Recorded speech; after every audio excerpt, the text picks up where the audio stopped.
When you go out and you don't feel comfortable not wearing a mask during this pandemic, here is a simple do-it-yourself solution.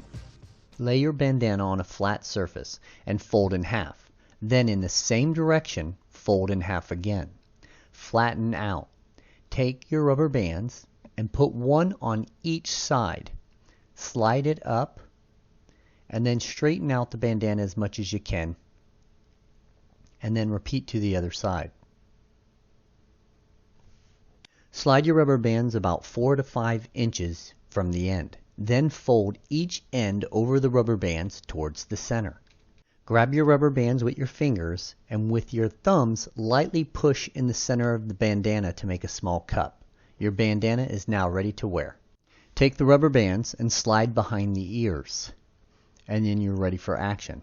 One of the best parts of this is one size fits all.